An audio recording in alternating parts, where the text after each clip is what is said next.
Welcome to Episode 7 of the Grasp of Erebus podcast series, part of the Devan Prodigy. I'm Sebastian Dax.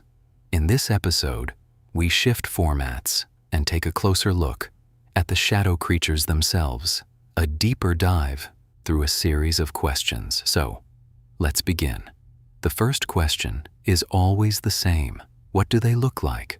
Not clearly, not at first. They appear almost incomplete, translucent, a faint bluish-gray presence, something seen more in outline than in form. At the earliest stages, they're barely there, a distortion, a suggestion.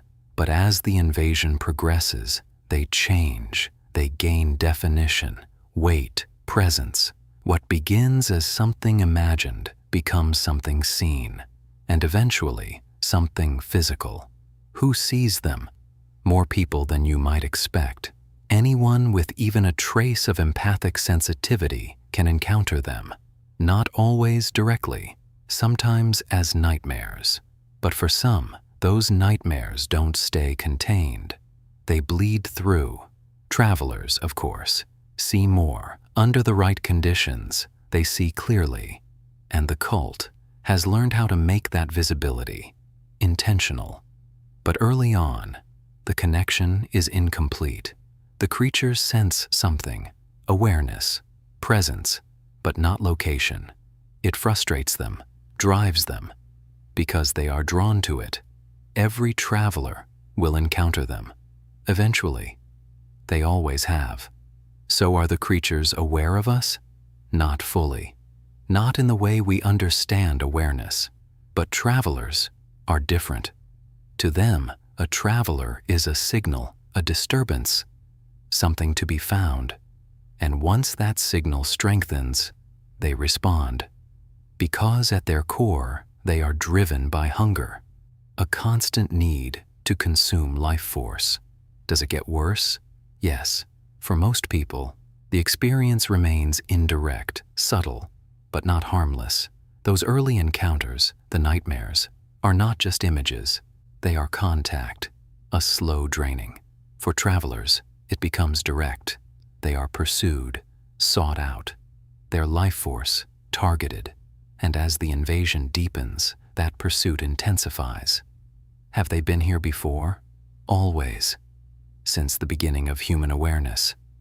They've moved across worlds, across dimensions, forming different relationships with each, sometimes exploited, sometimes symbiotic. The cult uses them, draws from them, extends life through them. But that exchange is not one-sided. Every connection strengthens the creature's presence as well. So how do they destroy? Not all at once. They are patient. They build.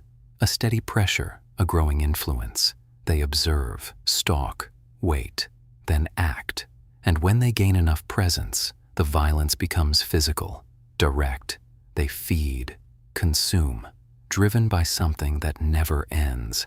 And they are not without intelligence. They manipulate.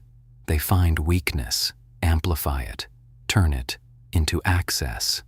So how do they enter our world? Partially through the cult, through the exchanges made, the openings created, power traded for access. And once that connection exists, it grows. The cult channels their energy, enhances their own abilities, but in doing so, they anchor the creatures here, strengthening both sides of the connection. So what draws them? Not just life force, weakness, fear, the fractures in human nature. They sense it, follow it, and through it, expand. Their purpose is simple: to consume, to drain a system until nothing remains. An empty shell. And that hunger never ends. So where do they come from? Another cluster. One that does not create its own energy, only consumes it, which is why they move outward, searching, infecting, repeating the cycle. And for those who encounter them, the outcome narrows. For travelers, there are only two paths: conversion or consumption. Either become part of the system or be drained by it. And as the phases progress, that choice disappears. because what begins as distance becomes proximity. What begins as presence becomes contact, and what begins as shadow becomes form. So as you move through Grasp of Erebus, watch closely, because the earliest signs don't look like danger. They look like imagination, until they aren't. I'm Sebastian Dax. Thank you for being here. There's more ahead. Until then, watch your shadow.